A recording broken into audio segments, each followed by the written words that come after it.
Hi, I'm Lucy Shumaro. I'm one of the course team leaders here at Milton Keynes College, and today I'm going to show you how to make rice pudding two ways.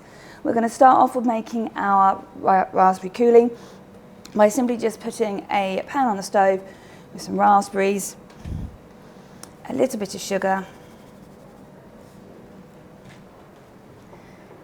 and allow that just to start to cook down.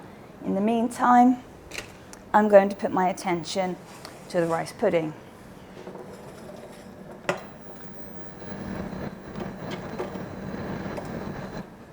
So in my pan I have just simply milk, and I'm going to add my sugar to that. I'm just going to start to bring it up to temperature until that sugar is dissolved, and then I can add in my rice. In the meantime, I have prepared myself a little oven-proof dish. I have simply buttered it in preparation, ready for that rice pudding. So my milk is now almost at boiling point. You can tell this just by seeing a little bit of vapour coming up. I usually just use the tip of my finger just to see what temperature it's at, and I'm going to add in my rice. I'm going to make sure straight away I start to stir that, because as soon as the rice hits the warm milk, it's going to start giving off starch and starting to want to stick together. So at those very early stages of cooking, just make sure you keep it stirring and keep it moving. And this is going to take about 20 to 25 minutes to get to where we need, where we will divide it between our baking dish and then back to the stove to finish it the other way. So a couple of facts about rice pudding. Normally it would be made with a short grain rice, mostly known as japonica. Its small plump grains make it perfect for desserts like this, helping to give a nice thick saucy finish while still retaining some of its tender bite. Right, so I've returned the remainder of my rice pudding to the stove, and I'm just going to continue cooking it carefully until those kernels of rice have soaked up the last of the milk. So it's lovely and sweet and nutmeggy in flavour.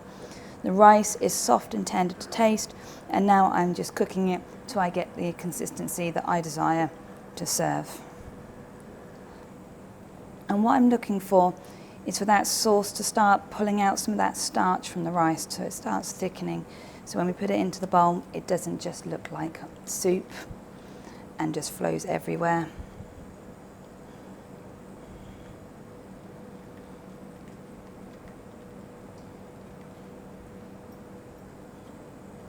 I'm just looking for it to be really lovely and creamy, just so that milk no longer looks milky and watery, but has that lovely, rich, almost to the point where it can hold its position on the back of my spatula.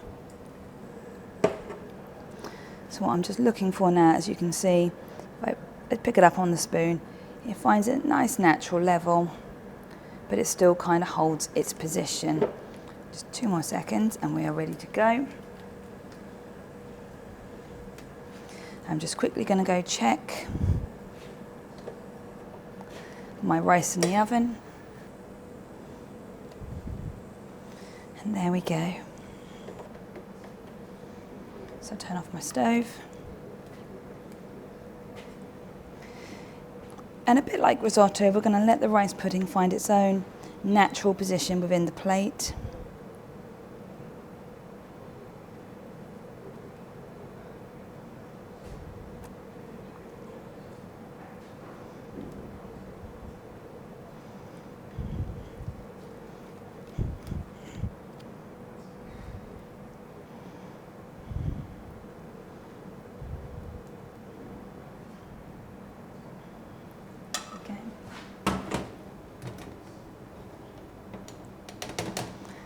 I'm just going to take a little bit of that raspberry coulis .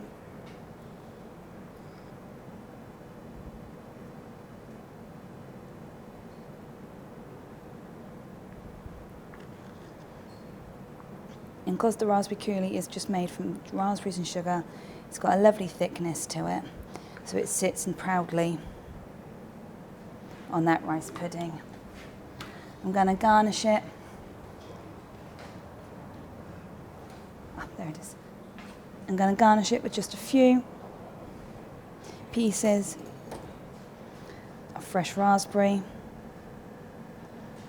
And there you go. So I'm just going to give this a quick little clean up, just so it's not on the presentation edge.